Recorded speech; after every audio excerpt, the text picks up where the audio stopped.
একমাত্র মাদ্রাসার নাম, একমাত্র স্কুলের নাম, একমাত্র কেন্দ্রের নাম ওয়ার্ল্ড হিউম্যানিটি রেভলিউশন, ইসলামিক বিপ্লব।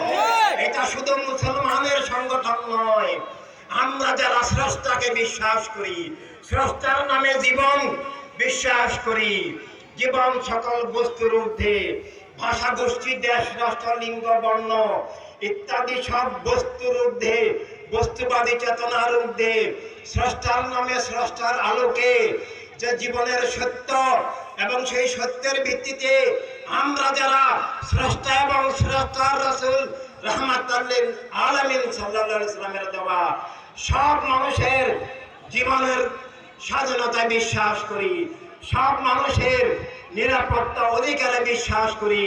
যেভাবে আল্লাহ তাআলা নিজের নাম বলেছেন, রাব্বিন নাস, মালিকিন নাস, ইলাহিন নাস, ওমা আরসালনাকা ইল্লা কাফাতান লিন-নাস, রাব্বিল আলামিন, রাহমাতুল লিল আলামিন।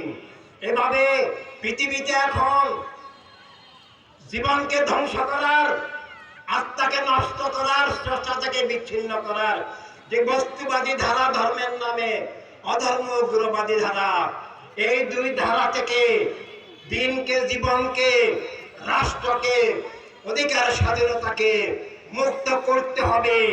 আর সে মুক্তির জন্য মানবতার রাজনীতি করতে হবে। মানুষ দাবি করলে